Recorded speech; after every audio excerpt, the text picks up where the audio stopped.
હોસ્પિટલમાં મહિલાઓના ચેકઅપનો video viral થતા ખળભળાટ મચ્યો। ત્યારે અમદાવાદ સાયબર ક્રાઇમે ગુનો નોંધી તપાસ શરૂ કરી। આ વિડીયો રાજકોટની હોસ્પિટલનો હોવાનું સામે આવ્યું। રાજકોટની 150 ફૂટ રિંગ રોડ પર આવેલ પાયલ મેટર્નિટી હોસ્પિટલના વિડીયો હોવાનો ખુલાસો થયો। પાયલ હોસ્પિટલના એડમિને સ્વીકાર કર્યો। પાયલ હોસ્પિટલના ડોક્ટર અમિતે સીસીટીવીના વિડીયો અંગે સ્પષ્ટતા કરતા કહ્યું કે કોઈ પણ માટે આ ઘટના શરમજનક છે। યુટ્યુબ ચેનલમાં ધ્યાને આવતા સાયબર ક્રાઇમે તપાસ હાથ ધરી। વાયરલ વિડીયોની તપાસ અંગે સાયબર ક્રાઇમના એસીપીએ કહ્યું કે યુટ્યુબ ચેનલમાં ટેલિગ્રામમાં ચેનલ લિંક આપવામાં આવી હતી।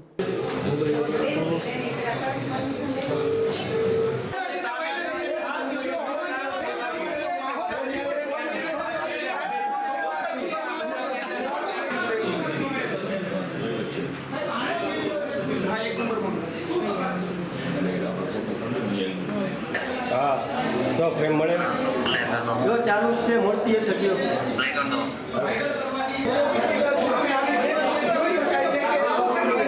અધિકારીઓની ટીમ મહિલા અધિકારીઓ દ્વારા વધુ તપાસ હાથ ધરવામાં આવી છે। તપાસ કરી છે અધિકારીઓ આજે જે સીસીટીવી આપણે જે સીસીટીવી જોઈ શકાય છે કે સીસીટીવી રાખવામાં આવ્યા છે જે અંદરની તરફ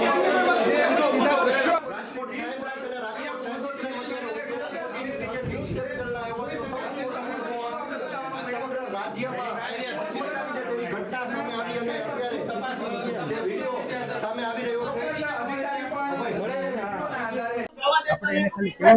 પોલીસના ડોક્યુમેન્ટ સાંભળો સર અમને ડોક્યુમેન્ટ તો કરવા દો ભાઈ તમે સમજો તમે લોકો સમજો તો ખરા અમારી હોસ્પિટલ અમારી બહુ ગંભીર ઘટના છે તમારે અમે સમજીએ છીએ પણ અમારે જવું તો પડશે ને પોલીસ સ્ટેશન તમે પોલીસ સ્ટેશન નથી જવા દેતા નહીં કરો પણ સર કેમેરાની વાત કરો ને કેમેરાનું તો મને ખબર જ નથી તમે વહીવટ લઈ શકો તમે મારી વાત સાંભળો અમને આ સંચાલક છે બચાવ કરી રહ્યા છે મીડિયા પે જાઓ